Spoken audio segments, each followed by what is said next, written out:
ഭൂമിശാസ്ത്രപരമായിട്ട് ഒന്ന് മലയോരമാണ്, ഒന്ന് കടലോരമാണ്. മലയോരത്തെ ജനങ്ങളുടെ ജീവിതം അങ്ങേയറ്റം കഷ്ടപ്പാടിലാണ്. കടലോരത്തെ മനുഷ്യരുടെ ജീവിതം അതിലേറെ കഷ്ടപ്പാടിലാണ്. അവിടെ വനം വന്യജീവി നിയമങ്ങളാണ് മനുഷ്യരെ ജീവിക്കാൻ അനുവദിക്കാത്തതെങ്കിൽ ഇവിടെ CRZ നിയമങ്ങളാണ്. സ്വാഭാവികമായിട്ടും രണ്ടിൻ്റെയും ഔട്ട്കം ജനങ്ങളെ സംബന്ധിച്ച് ഒന്നാണ്. അതുകൊണ്ട് തന്നെ ഈ വിഷയങ്ങളിൽ ഇടപെടാനും ഒരു പരിധിവരെ ജനങ്ങൾക്കത് പരിഹരിക്കാനും സാധിക്കുമെന്ന ഉറച്ച വിശ്വാസത്തിലാണ് ഇത്.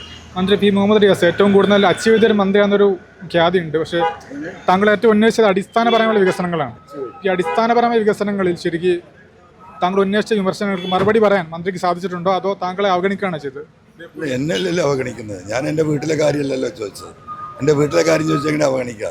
ഞാൻ ഈ നാട്ടിലെ കാര്യമാണ് ചോദിച്ചത്. അദ്ദേഹം MLA ആയി നിൽക്കുന്ന, മന്ത്രിയായി നിൽക്കുന്ന ഈ മണ്ഡലത്തിലെ ആശുപത്രികളെ കുറിച്ചാണ് ചോദിച്ചത്, സ്കൂളുകളെ കുറിച്ചാണ് ചോദിച്ചത്, തൊഴിൽശാലകളെ കുറിച്ചാണ് ചോദിച്ചത്, ഇവിടുത്തെ ബേപ്പൂർ പോർട്ടിനെ കുറിച്ചാണ് ചോദിച്ചത്, ചാലിയത്തെയും ബേപ്പൂരിലെയും മത്സ്യബന്ധന തുറമുഖത്തെക്കുറിച്ചാണ് ചോദിച്ചത്.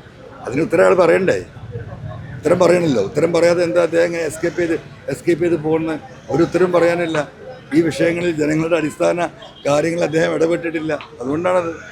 താങ്കളുടെ സ്ഥാനം രാജിവെക്കുന്നതിനും ഏറ്റവും ഗുരുതരമായ ചില ആരോപണങ്ങൾ താങ്കൾ ഉന്നയിച്ചിരുന്നു. പോലീസിലെ RSS വൽക്കരണം, പിന്നെ സ്വർണ്ണം പൊട്ടിക്കൽ പോലെ വിഷയങ്ങൾ.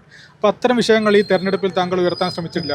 അത് കുറഞ്ഞു പോയാൽ അതിൻ്റെ ഒരു പ്രാമുഖ്യം കുറഞ്ഞു പോയെന്ന് തോന്നുന്നുണ്ടോ? എല്ലായിടത്തും കേരളം, ഇവിടെ മാത്രമല്ല, ഈ പറയുന്ന പിണറായിസം എന്ന് പറയുന്നതിൻ്റെ ബാക്കി പത്രമാണ്. അത് കേരളത്തിലെ 140 മണ്ഡലങ്ങളിലും ചർച്ചയാണ്. പിണറായിസത്തിനെതിരെ തന്നെയാണ് ഇപ്പോഴും ഞാൻ പോരാടുന്നത്. അതിലൊന്നും ഒരു വിട്ടുവീഴ്ചയില്ല. ഈ കള്ളക്കടത്ത് നടത്തിയവരെയും ഈ പറയുന്ന മനുഷ്യരെ പ്രയാസപ്പെടുത്തിയവരെയും അയ്യപ്പൻ്റെ സ്വർണം കട്ടവരെയും ഞങ്ങൾ ഇരുമ്പഴിക്കുള്ളിലാക്കുക തന്നെ ചെയ്യും. അതിലൊരു തർക്കമില്ല. മാർക്സിസ്റ്റ് പാർട്ടിക്ക് ഏറ്റവും കൂടുതൽ വേരുള്ള ഒരു മണ്ഡലം കൂടിയാണ് ബേപ്പൂർ. താങ്കൾ പറഞ്ഞത് മാർക്സിസ്റ്റിൻ്റെ അകത്തുള്ള പ്രശ്നങ്ങൾ ആ പാർട്ടിയെ തകർക്കുന്നതാണ്. അപ്പോൾ ബേപ്പൂരിലെ സഹാക്കൾ താങ്കളെ കൂടെ നിൽക്കും തോന്നുന്നുണ്ടോ? ബേപ്പൂരിൽ മാത്രമല്ല, കേരളത്തിലെ വലിയൊരു വിഭാഗം സഹാക്കൾ എൻ്റെ കൂടെ ഉണ്ട്. അത് ബേപ്പൂരിലുണ്ട്. അത് കേരളത്തിലെ എല്ലാ മണ്ഡലങ്ങളെയും ബാധിക്കും. അതുപോലെ ബേപ്പൂരിൽ ഡബിൾ എഫക്റ്റോട് കൂടിയിട്ട് അത് ബാധിക്കും.